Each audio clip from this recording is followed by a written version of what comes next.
पदशक्तिः इति विषये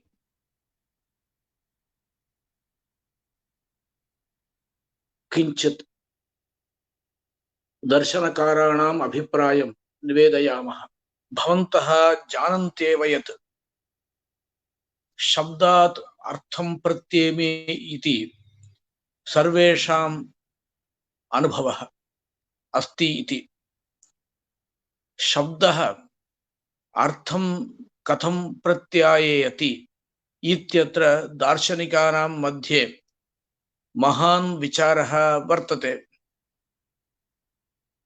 तत्र शब्दो नाम कः इति चेत् पदसमूहः यश्च कंचन विशिष्टम् अर्थं प्रतिपादयितुं क्षमः। पदसमूहो वाक्यम् अर्थपरिसमाप्तौ इति न्यायभाष्यकारः। एक विशिष्टार्थ प्रतिपादकः पदसमूहः वाक्यम् इति उच्यते। शब्द शब्देन प्रमाणभूतं वाक्यमेव विवक्ष्यते। अत्र शब्दात् अर्थप्रतीतिः कथं भवति इति विचारे नैयायिकानां, भाट्टानां, प्राभाकराणां, वेदान्तिनां, वैयाकरणानां च मतविशेषाः वर्तन्ते इति जानीमः। वयम् अत्र सर्वेषां मतानां पदशक्ति विषये परिचयं कर्तुम् इच्छामः। प्रथमतः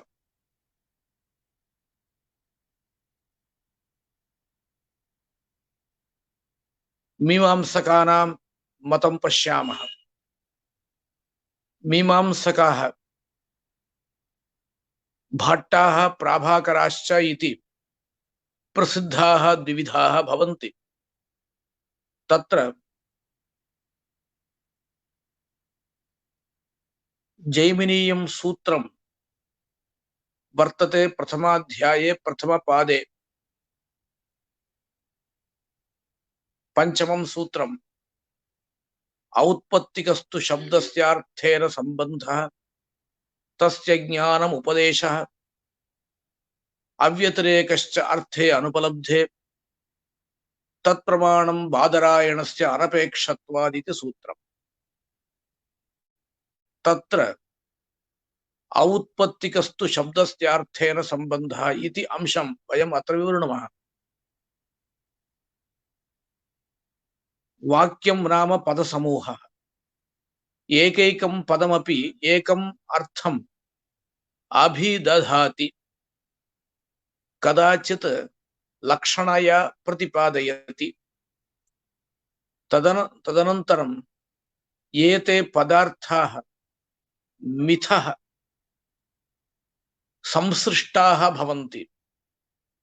संसृष्ट पदार्थ विषयकं ज्ञानमेव वाक्यार्थ ज्ञानं शाब्दबोधः इति उच्यते।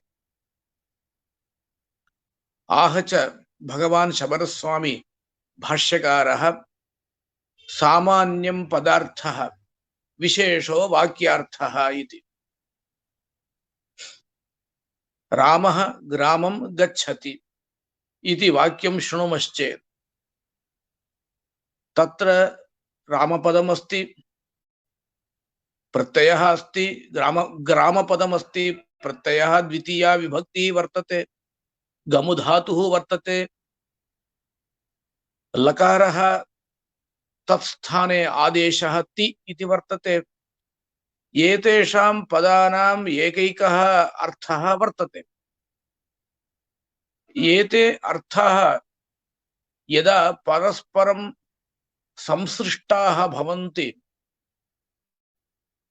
तदानीं वाक्यार्थः इति नाम भजन्ते।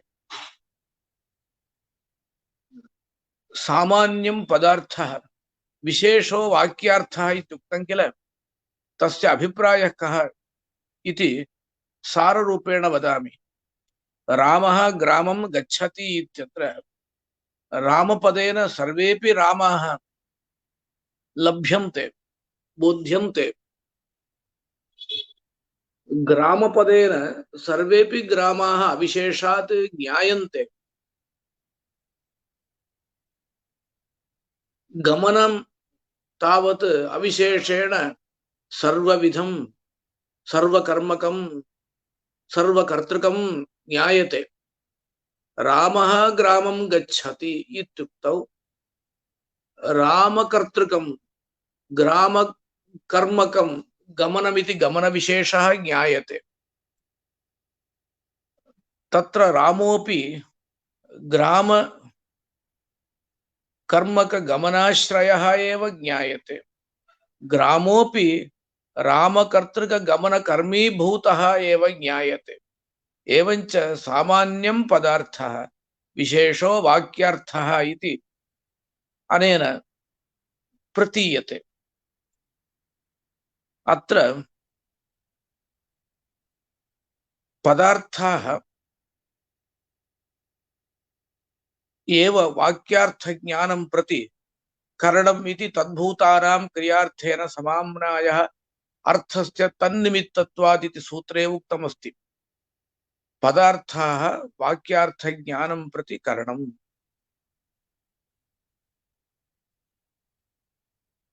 उक्तञ्च आचार्यैः पार्थसारथिमिश्रैः पदस्वरूपाभिहितैः पदार्थैः संलक्ष्यते असौ इति सिद्धमेतत् इति।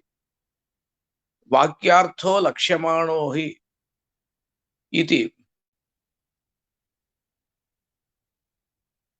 वार्तिकमपि वर्तते। वाक्यार्थः पदार्थैः लक्ष्यते इति लिखन्ति। इयञ्च लक्षणा गङ्गायां घोषः इत्यत्र गङ्गापदस्य या गङ्गातीरे लक्षणा तादृशलक्षणा नास्ति। पदार्थानां लाक्षणिकत्वम् उपचर्यते इति नवीनमीमांसकाः। अस्तु, इदानीं पदार्थानां कथं वाक्यार्थे उपयोगः इति पश्यामः। आचार्यः शबरस्वामी आह पदानि हि स्वं स्वम् अर्थम् अभिधाय निवृत्तव्यापाराणि अथेदानीं पदार्थाः अभिहिताः सन्तः वाक्यार्थम् अवगमयन्ति इति। अस्यार्थः कः? पदैः स्वस्व अर्थः अभिधीयते। पदार्थास्तावत् पदैः अभिहिताः सन्तः वाक्यार्थ अवगमे करणभूताः भवन्ति इति भाट्टरीत्या व्याख्यानम्। तथा च पदानि पदार्थ अभिधायकानि इति शबरस्वामिना स्पष्टम् उक्तमस्ति। अस्तु, पदानि पदार्थान् अभिदधति इति वदामः किल, का सा प्रक्रिया इति चेत् सर्वेषां पदानां नित्यत्वं स्वीक्रियते। शब्द नित्यत्ववादिनः मीमांसकाः। अर्थोपि नित्यः, आकृतिस्तु क्रियार्थत्वात् इति सूत्रम् अग्रे तृतीयपादे। गवादिपदानां गोत्वादिः आकृतिरेव अर्थः। एवञ्च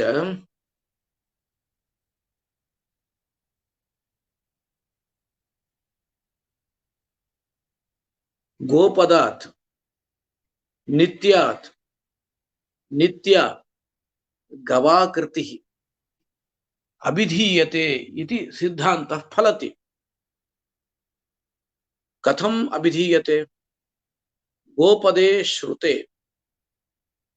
गवाकृतिः कुतः अभिधीयते? गोपदे श्रुते घटाकृतिः कुतः नाभिधीयते इति प्रश्ने पदानां तत्तद् अर्थे स्वाभाविकं बोधकत्व रूपम् अभिधानं वर्तते।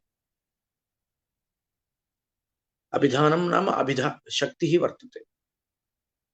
बोध्य बोधक भावः शक्तिः स च स्वाभाविकः। सः स्वाभाविकः इति जैमिनिः आचार्यः वदति औत्पत्तिकस्तु शब्दस्यार्थेन सम्बन्धः इति। औत्पत्तिक इति नित्यं ब्रूमः इति शबरस्वामिनां तत्र वाक्यं वर्तते। तथा च शब्दो नित्यः अर्थो नित्यः तयोः सम्बन्धोऽपि नित्यः इति भवति। एवञ्च गो शब्दः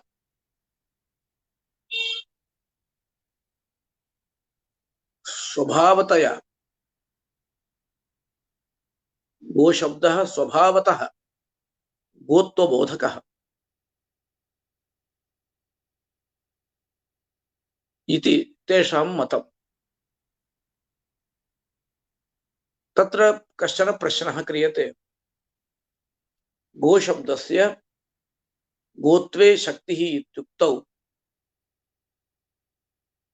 गोत्वं भवति वाच्यं गोत्वत्वेन रूपेण गोत्वं वाच्यं वा स्वरूपतः गोत्वं वाच्यं वा इति चेत् स्वरूपतः गोत्वं वाच्यम् इति ते वदन्ति। इयञ्च शक्तिः ज्ञाता पदार्थ अभिधाने हेतु कोऽर्थः इति चेत् शक्तिज्ञानम् अपेक्षितम्। तस्य शक्तिज्ञानस्य आकारः शक्तत्व संबंधेन गोत्व विशिष्टं गोपदम् इति। तत्र गोत्वं स्वरूपतः भासते। जातेः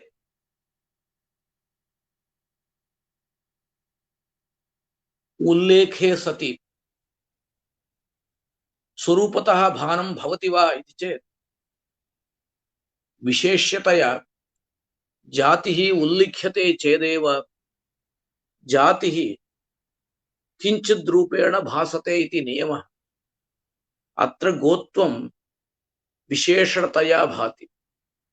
गोत्वशक्तं गोपदं शक्ति संबंधेन गोत्वविशिष्टं गोपदम् इति वा तत्र शक्तिज्ञानस्य आकारः स्वीक्रियते। एवञ्च विशेषणतया गोत्वं भाति इति कृत्वा तत्र गोत्वत्वज्ञानं नापेक्षितम्। गोत्वत्वज्ञानं यदि अपेक्षितं भवति तदानीं गौरवं भवति इति नैयायिकानाम् आशयः।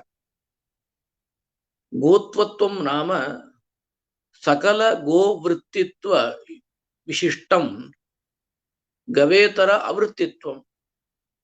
तत्र सकलानां गवां प्रवेशात् सर्वेषां गवां ज्ञानम् अपेक्षितं भवति इति कृत्वा गौरवम् उक्तमस्ति। अस्य गौरवस्य वारणं प्रकारान्तरेणापि कृतं वर्तते। दीधितिकाराः रघुनाथशिरोमणयः एव तादृशरीतिं प्रदर्शयन्ति अन्यत्र। गोत्वत्वं नाम आधेयता संबंधेन तद्व्यक्तिरेव इति तैरुक्तम्।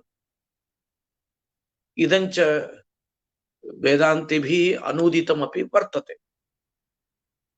अयं विचारः सुमहान् वर्तते। तत्र भाट्टमते एतादृश शक्तिज्ञानमेव स्वीक्रियते, आकृतावेव शक्ति स्वीक्रियते तैः इति तु जातम्। परन्तु आकृतौ शक्तिः स्वीक्रियते चेत् गामानय, गां बधान, गां प्रोक्षेत् इत्यादौ गोत्वस्य आश्रये क्रियान्वयः बोध्यते किल। गोत्वे तु क्रियान्वयः बाधितः, न हि गोत्वम् आकृतिः प्रोक्षण योग्यं भवति। आनयन कर्म वा भवति, तथापि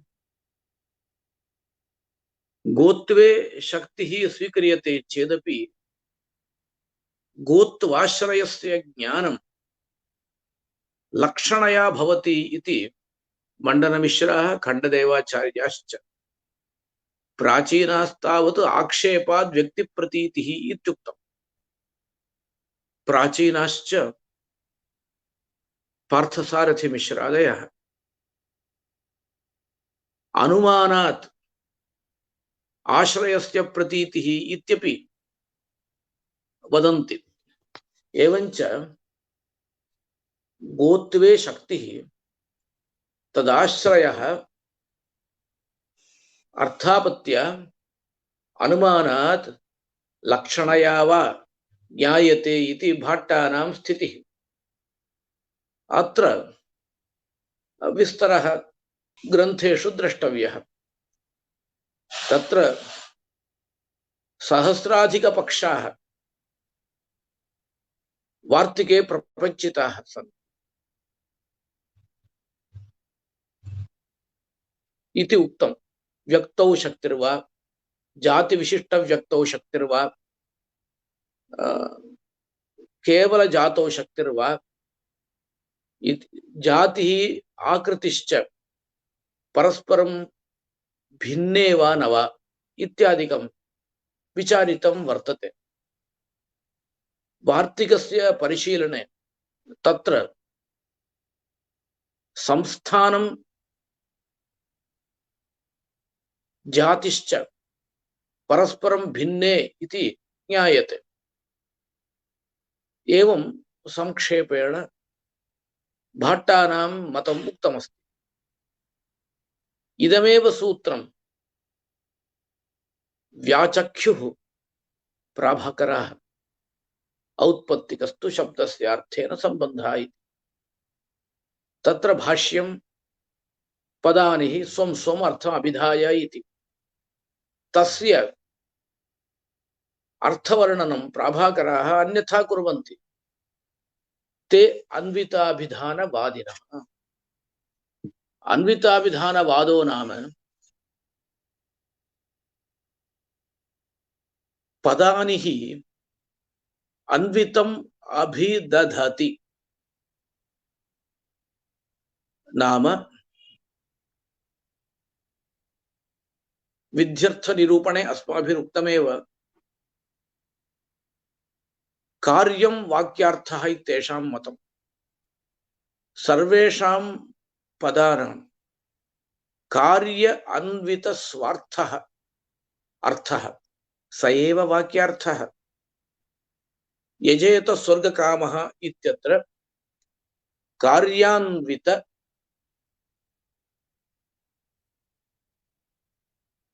अभिधानं सर्वेषां पदानां भवति। सुलभतया वयं प्रतिपादयामश्चेत् क्रियापदं कारकान्वित क्रियां बोधयति, कारकपदं क्रियान्वित कारकं बोधयति इति रीतिः। तर्हि प्रश्नः, पौनरुक्त्यं भवति किल इति चेत् पौनरुक्त्यं न भवति। कुतः पौनरुक्त्यं न भवति इति चेत्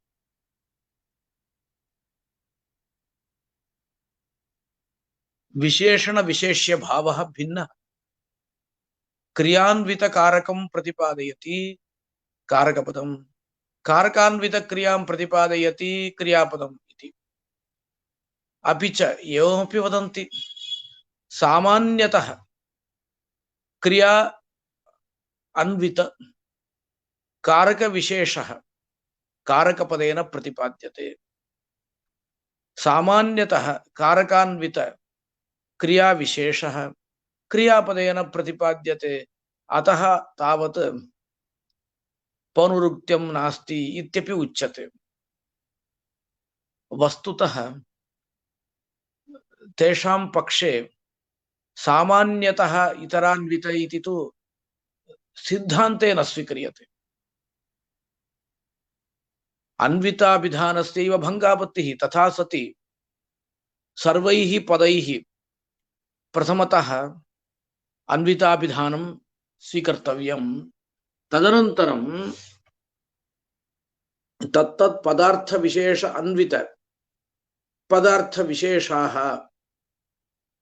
बोध्यन्ते इति स्वीकर्तव्यम्। एतादृश रीतिः अन्विताभिधानवादिनां नास्ति। अस्तु, अन्विताभिधानं नाम सामान्यतः अस्माभिः प्रतिपादितं तद्विषये महान् विचारः वर्तते। अस्माभिः पदशक्तिविषये अत्र किञ्चित् उच्यते प्राभाकरमतरीत्या। चैत्रः ग्रामं गच्छति इति वाक्यं स्वीक्रियताम्। तत्र तावत् मुख्यं कार्यम् अपूर्वं नास्ति। इदं हि लौकिकवाक्यम्। अतः क्रियारूपं यत् कार्यं तदन्वित स्वार्थः प्रतिपाद्यते चैत्रपदेन ग्रामपदेन। तत्र साक्षात् परंपरया वा कार्यान्वित स्वार्थ प्रतिपादनं सर्वेषां पदानां स्वीक्रियते। कुतः साक्षात् परंपरया वा इत्युक्तम् इति चेत् गच्छति इत्यत्र गमुधातोः गमनक्रियार्थः आख्यातं तावत् क्रियारूपं कार्यमेव प्रतिपादयति। क्रियारूपं कार्यमेव कृतिसाध्यत्वेन प्रतिपादयति। साक्षात् तदन्वित गमनं गमुधातुना प्रतिपाद्यते। ग्रामम् इत्यत्र ग्रामकर्मक गमन विषयकं कार्यम् इति बोधः। तत्र ग्राम पदं परंपरया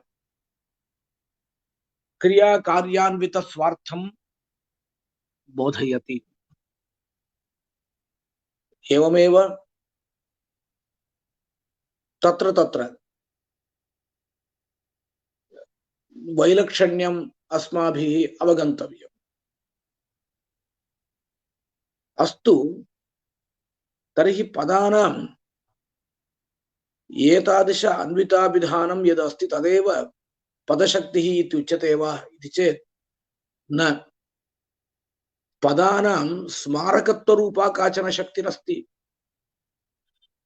यथा गोपदं गोत्वं स्मारयति, इदं तु स्वाभाविकं। परन्तु गोपदं गोत्वम् अभिदधाति इति यत् भाट्टैः उच्यते तत् एतैः नोच्यते। अभिधानम् अन्यत्, स्मारणम् अन्यत्। गोपदं श्रुतं चेत् एकसंबंधि ज्ञानम् अपरसंबंधि स्मारकम् इति रीत्या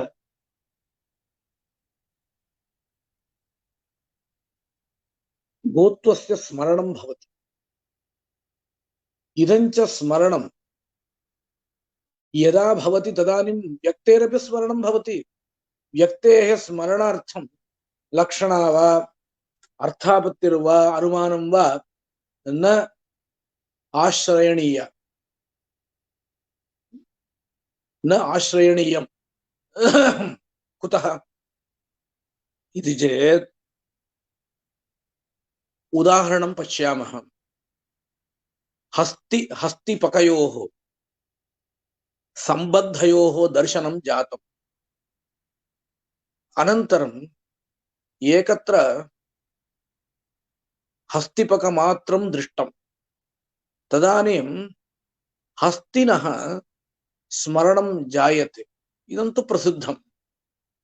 एकसम्बन्धि ज्ञानम् अपरसम्बन्धि स्मारकम् इति नियमस्य अयमेव विषयः। परन्तु हस्तित्वं स्मर्यते किल?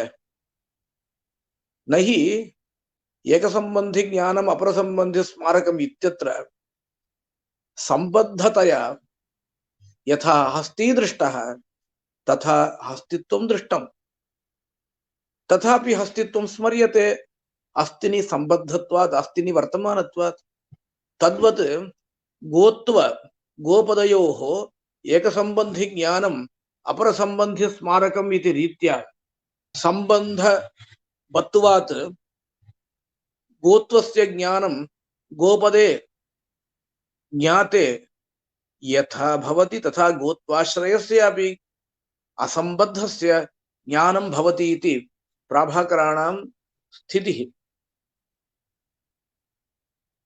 तथा च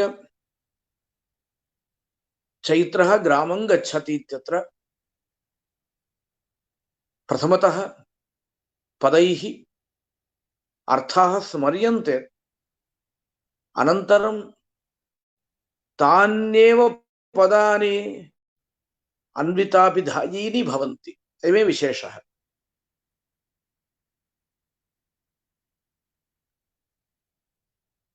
पदजातं श्रुतं सर्वं स्मारित अनन्वितार्थकम् न्याय संपादित व्यक्ति पश्चात् वाक्यार्थ बोधकम् इति श्लोकः एतैरपि स्वमतानुसारेण विव्रियते। तत्र आकांक्षा योग्यता सन्निधि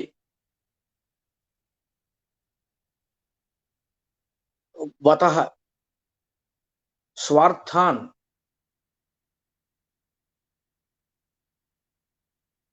पदानि आहुः इति ते वदन्ति। आकांक्षादि परिशीलनम् अपेक्षितम् इति यावत्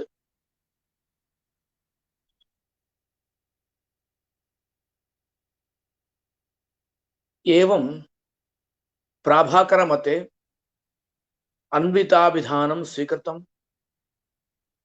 तेषां मते पदशक्तिर्नाम अन्विताभिधानमेव।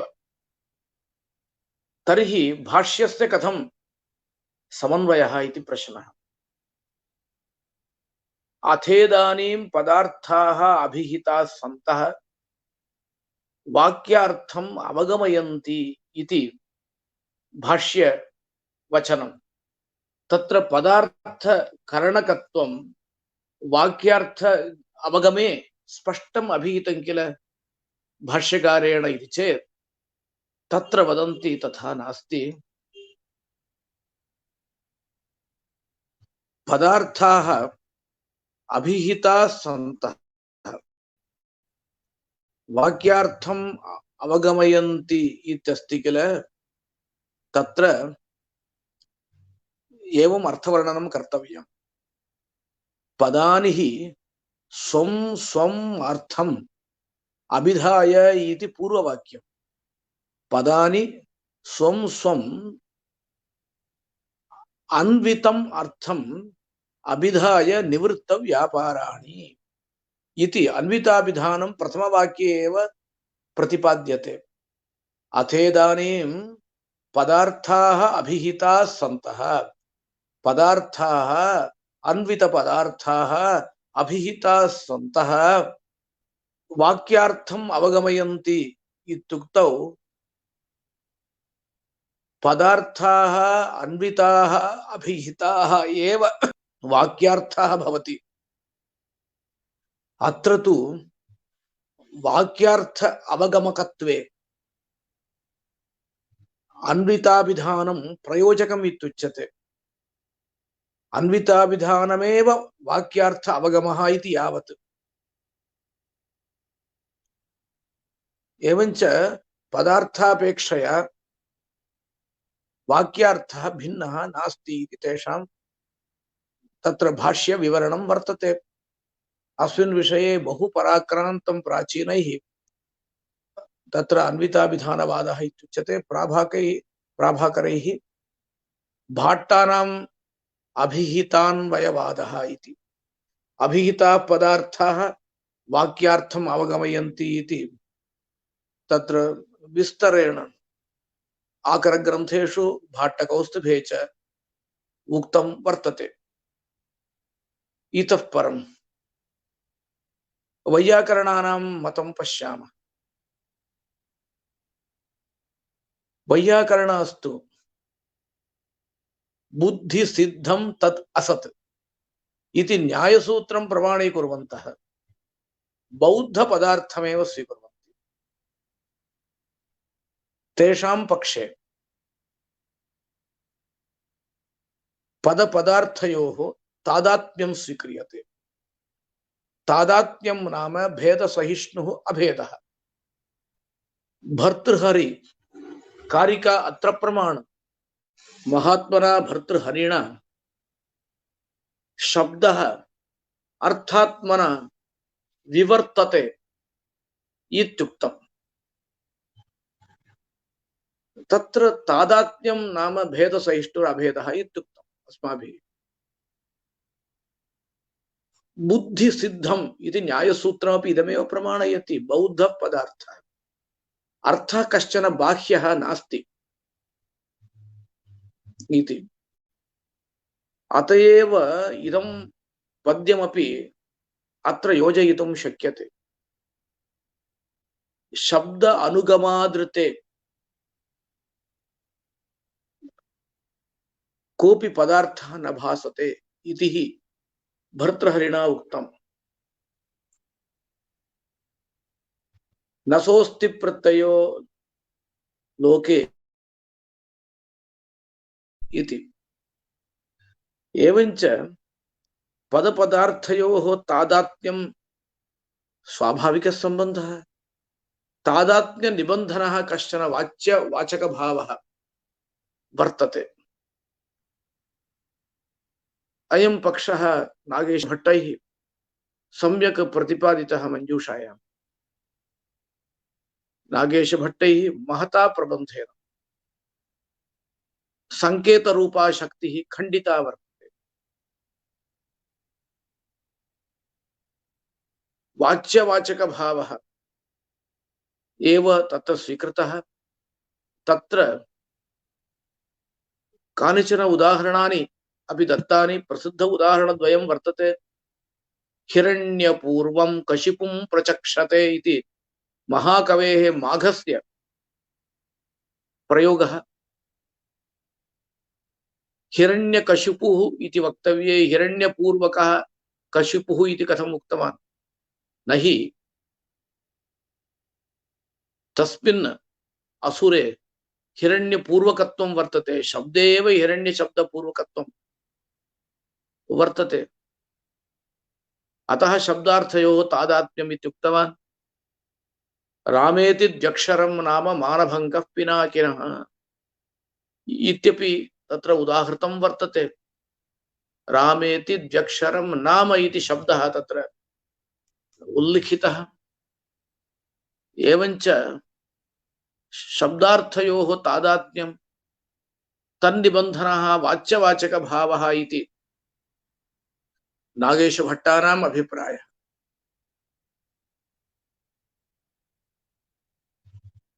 इतः परं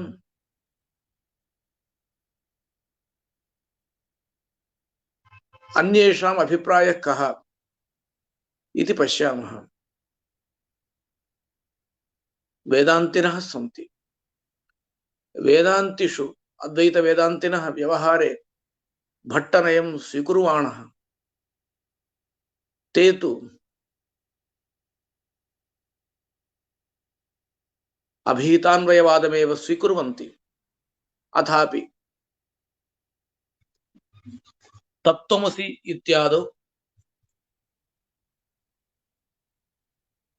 अखण्डार्थबोधः तैः उपपाद्यते।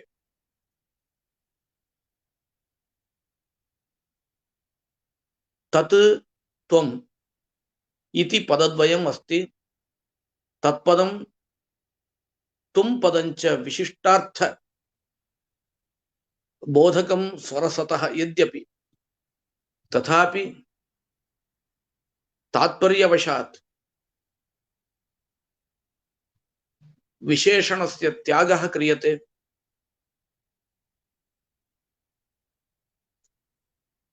अखण्डं चैतन्यम् एव तत्त्वम् असि इति वाक्यात् बोध्यते इति वदन्ति।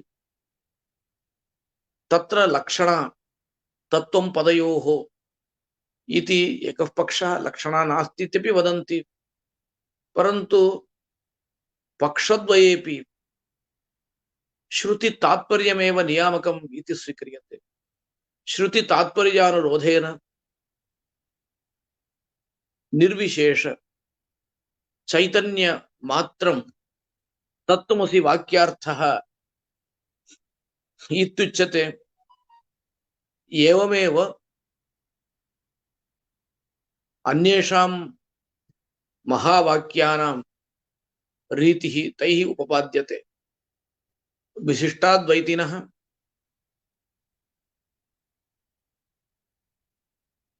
पूर्वमीमांसायाः उत्तरमीमांसायाश्च एक शास्त्रत्ववादिनः विशिष्टशक्तिं प्रतिपादयन्ति। गवादिपदानां गोत्वविशिष्टे शक्तिः इति तेषां रीतिः। न केवलं तत्,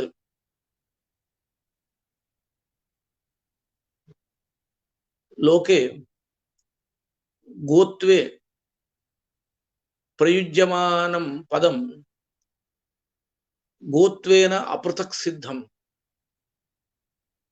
गामपि बोधयति।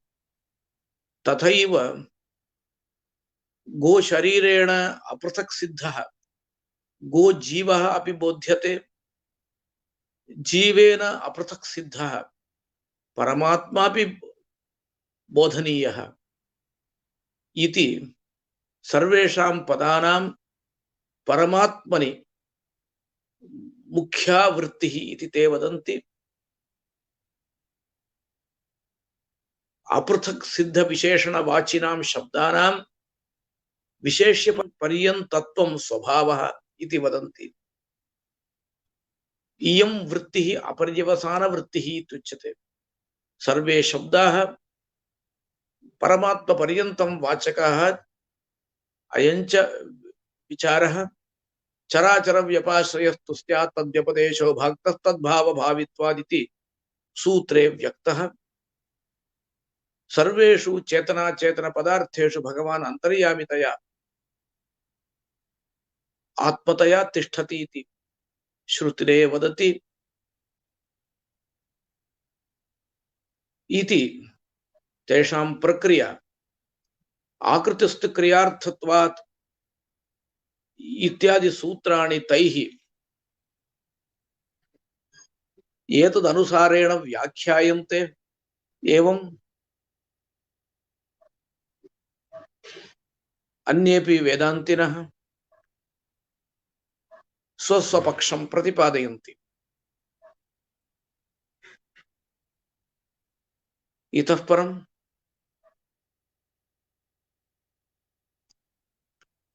नैयायिकानां वैशेषिकाणां च कः पक्षः इति पश्यामः।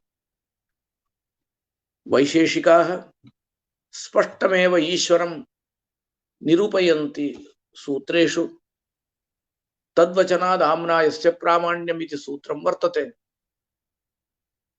धर्मस्य वचनादाम्नायस्य प्रामाण्यमिति अर्थवर्णनं क्रियते चेदपि इदं सूत्रम् अन्यत्रापि पठितमन्ते। ईश्वरोक्तत्वात् वेदः प्रमाणमिति तेषां सिद्धान्तः। बुद्धिपूर्वा वाक्यकृतिर्वेदे इति सूत्रं स्पष्टमेव ईश्वरास्तित्व प्रतिपादकं वर्तते।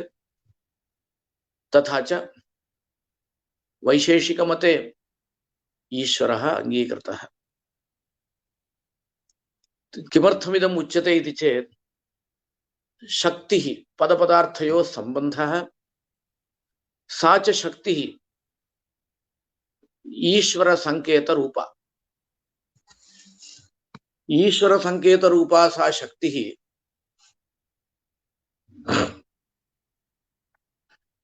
अनादिः भवति। ईश्वरस्य एतादृशः संकेतः स्वीक्रियते। गोपदात् गौर्बोद्धव्यः अथवा गोपदं गां बोधयतु इति संकेतः स्वीकर्तव्यः। संकेतो नाम इच्छा विशेषः। अत्र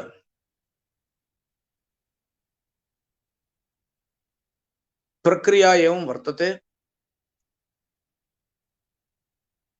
कश्चन पुरुषः गोपदं शृणोति,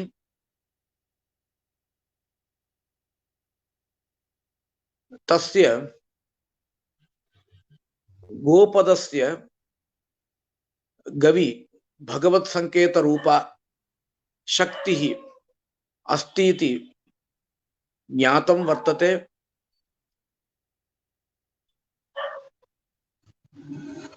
एतादृश शक्ति ज्ञानं तस्य सहकारी भवति। तेन शक्ति ज्ञानेन तस्य गोत्र विशिष्टस्य स्मरणं भवति। इदमेव स्मरणं पदार्थोपस्थितिः इत्युच्यते। गोत्र विशिष्टः स्मर्यते चेत् एवमेव अन्येपि पदार्थाः यदि स्मर्यन्ते तर्हि स्मृतानां पदार्थानां परस्परं शाब्दबोधः भवति। तस्मिन् शाब्दबोधे पदान्येव करणानि ज्ञातानि इति तेषां मतम्। अत्र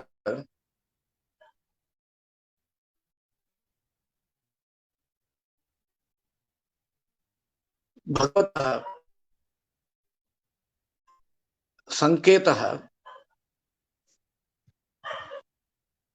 पदविशेष्यकः भवति अथवा अर्थविशेष्यकः भवति। इदं पदम् अमुमर्थं बोधयतु इति पदविशेष्यकः संकेतः। अस्मात् पदात् अयमर्थो बोद्धव्यः इति अर्थविशेष्यकः संकेतः। अत्र कश्चित् प्रश्नः क्रियते। गंगायां घोषः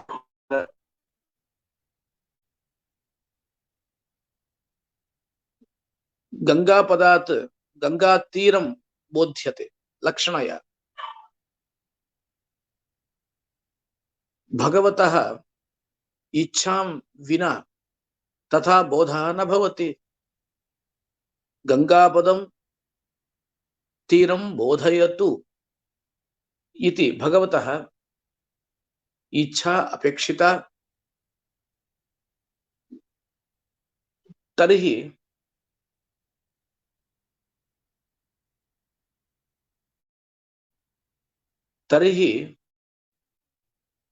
गंगापदात्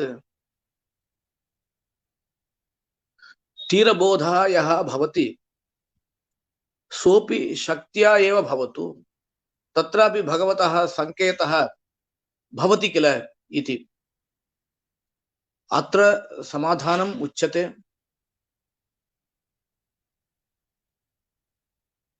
सत्यं भगवतः संकेतं विना गंगापदात् तीरस्य बोधः न भवति। परन्तु अयं भेदः वर्तते। कः भेदः?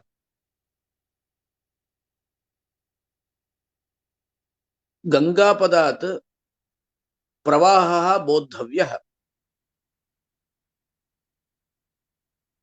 इति शक्तेः संकेतस्य आकारः। गंगापदजन्य बोध विषयः प्रवाहः भवतु इति शक्तेः आकारः। लक्षणास्थले तु गंगापदजन्यः बोधः बोध विषयः तीरं भवतु इति भगवतः इच्छायाः आकारः स्वीक्रियते। तत्र शास्त्रीय भाषायां गंगापदजन्य बोध विषयत्वत्वावच्छिन्न प्रकारता निरूपित विशेष्यता तीरे नास्ति।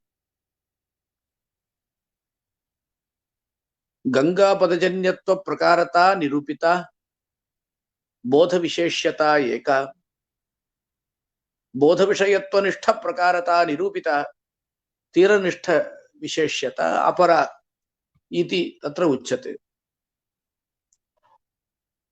अत्र वैयाकरणैः कश्चन प्रश्नः कृतः। यदि भगवत् संकेतः शक्ति स्यात् भगवद्ज्ञानं कुतः शक्तिः न भवति? भगवत् प्रयत्नः कुतः शक्तिर्न भवति? भवन्तः नैयायिकाः वैशेषिकाश्च भगवन्तं तदीयान् ज्ञानेच्छा प्रयत्नाश्च स्वीकुर्वन्त्येव इति। अत्र समाधानं भगवतः इच्छा एव शक्तिः। कुतः एवम् उच्यते इति चेत् इदमेव लौकिकं वर्तते। लोकेपि इच्छया जनाः प्रवर्तन्ते।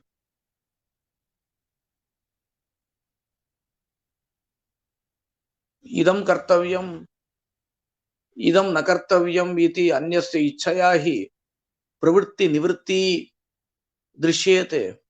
अतः इच्छायाः एव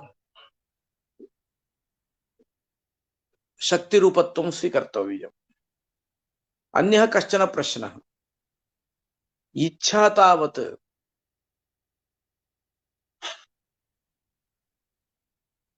संबन्धः न भवितुम् अर्हति पदपदार्थयोः। न हि घटपटादिः सम्बन्धः, इच्छा हि कश्चन गुणः। संयोगादिवत् सम्बन्धः न भवितुम् अर्हति। नाम सप्रतियोगिकत्वं सानुयोगिकत्वं च इच्छायां नास्ति इति।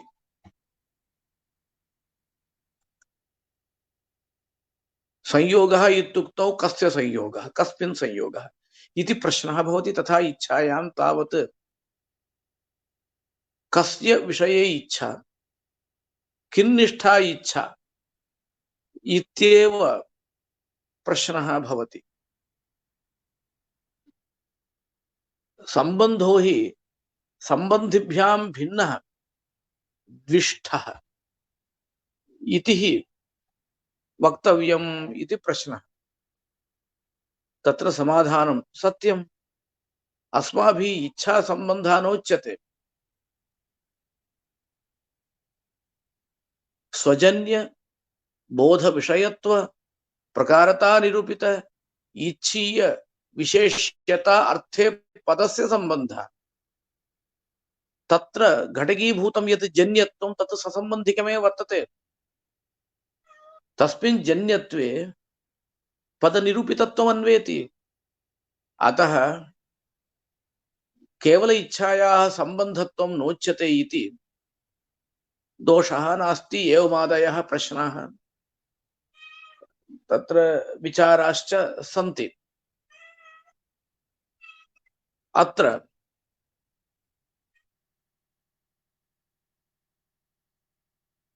परिभाषा इत्यपि वर्तते। पाणिन्यादिभिः यः संकेतः कृतः, वृद्धिरादै च अदेङ्गुणः, यूस्त्रयाख्यौ नदी इत्यादि सूत्रैः पाणिनिः संकेतं प्रदर्शितवान्। सः संकेतः परिभाषा इत्युच्यते। आदैश्च वृद्धि संज्ञा स्यादिति वृत्तिः लिख्यते। आदैश्च वृद्धि शब्देन बोद्धव्यः इति पाणिनेः संकेतः। अयं संकेतः व्याकरणान्तर प्रणयतुः भवति वा न वा इति अन्यदेतत् पाणिनीय संकेतः। तद्वत् लौकिकानामपि संकेतः वर्तते। डित्थ डपित्थादि शब्दाः सन्ति। डित्थ काष्ठमयो हस्ति, डपित्थ तन्मयो मृगः इति संकेतः दृश्यते। एवं नदी शब्दः स्त्र्याख्य ईदुदन्त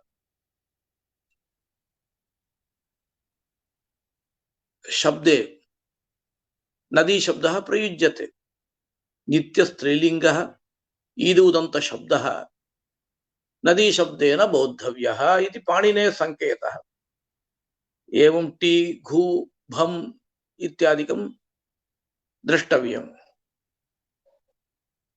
इतः परम् अयं शक्तिः कथं गृह्यते इति चेत् संक्षेपेण वदामः। शक्तिग्रहः व्याकरणादिना भवति। शक्तिग्रहं व्याकरणोपमानकोशाप्तवाक्यात् व्यवहारतश्च वाक्यस्य शेषात् विवृतेर्वदन्ति सान्निध्यतः सिद्धपदस्य वृद्धाः इति कारिकावल्याम् उपात्तः प्राचीन श्लोकः। व्याकरणेन शक्तिग्रहः भवति। व्याकरणं शक्तिग्राहकं भवति इति स्वीक्रियते। अत्र कश्चित् प्रश्नः। वृद्धिरादै च अदेङ्गुणः इत्यत्र अस्माभिः परिभाषा इत्युक्तं, परन्तु व्याकरणं शक्तिग्राहकं कथं भवति इति चेत् लोके यानि प्रसिद्धानि पदानि तद्विषये वा अथवा नूतन पदानि अप्रसिद्धानि पदानि यत्र संकेतितानि भवन्ति तत्र परिभाषा इत्युच्यते।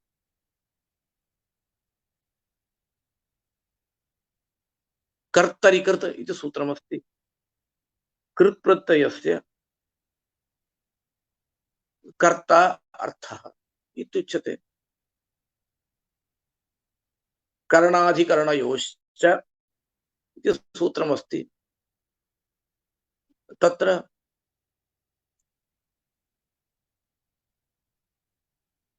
ल्युट् प्रत्ययस्य करणम् अधिकरणञ्च अर्थः इति भवति। एवं नुल् प्रत्ययस्य कर्ता अर्थः। अत्र तु परिभाषा नास्ति। अन्यत्रैव परिभाषा स्वीक्रियते। उपमानात् शक्तिग्राहः भवति। गवयः गवयपदवाच्यः इति उपमानात् सादृश्यज्ञानात् भवति शक्तिग्राहः। कोशात् शक्तिग्राहः भवति। प्रसिद्ध इंदिरा लोकमातामा इति लक्ष्म्याः वचनं वर्तते। सर्वज्ञ सुगतो बुद्धः धर्मराजस्तथागतः इति बुद्धस्य विषये शक्तिग्राहः भवति। अप्येकदन्तहेरं लंबोदर गजानन इत्यादिकं द्रष्टव्यम्। आप्तवाक्यात् शक्तिग्रहः भवति, व्यवहारात् शक्तिग्रहः भवति। व्यवहारात् शक्तिग्रहः शक्तिग्राहकेषु मूर्धन्यः। कश्चन ज्येष्ठः कनिष्ठं प्रेरयति, गाम् आनय इति वदति, स गाम् आनयति, गां बधान इति वदति, गां बध्नाति। वित्पित्सुः तृतीयः जनः तत्र आवापोद्वापाभ्याम् अस्य शब्दस्य अयमर्थः इति अवगच्छति।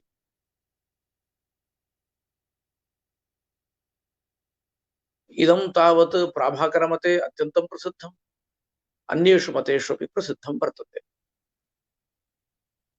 एवं वाक्यशेषात् शक्तिग्रहः भवति यवादिशब्दविषये। विवरणात् शक्तिग्रहः भवति पचति पाकं करोति इति यत्र आख्यातस्य करोति न, विवरणात् आख्यातस्य कृतिरर्थः इति ज्ञायते। सिद्धपदस्य सान्निध्यात् विकसितपद्मे मधूनि मधुकरः पिबति इत्यत्र विकसितपद्मे इति पदानाम् अर्थः पूर्वमेव ज्ञातः, मधुकरशब्दस्य अर्थः न ज्ञातः। तर्हि विकसितपद्मे तत्र मधुपानकर्ता मधुकरः एव भवति इति कृत्वा मधुकरशब्दस्य भ्रमरः अर्थः इति ज्ञायते। एवम् अत्यन्तं संक्षेपेण शक्तिग्राहकाणि उक्तानि अस्माभिः। तत्र शक्तिग्रहः जातिविशिष्टव्यक्तौ भवति इति नैयायिकानाम् आशयः। तत्र बहु विवरणं कृतमस्ति। समयः इति शब्दः वैशेषिकदर्शने न्यायदर्शने च प्रयुक्तः। सामयिकत्वात् शब्दात् अर्थसम्प्रत्ययः इति न्यायसूत्रम्, एवमेव न्यायसामयिकत्वात् अर्थसम्प्रत्ययस्य इति वैशेषिकसूत्रमपि वर्तते। समयः नाम संकेतः। अयं संकेतः एव समयः इत्युच्यते। संकेत सर्वोऽपि समयः नास्ति, संकेत विशेषः समयः भवति। तत्र कोऽपि दोषः नास्ति इति नैयायिकाः वैशेषिकाश्च आशयरते। एवं पदशक्ति विषये संक्षेपेण अस्माभिः उक्तमस्ति। इदमेव कारिकावल्यां पदज्ञानं तु करणं द्वारं तत्र पदार्थधीः शाब्दबोधः फलं तत्र शक्तिधीः सहकारिणी इति श्लोकविवरणे उक्तं वर्तते इति। श्वः पुनः पश्यामः। नमस्काराः।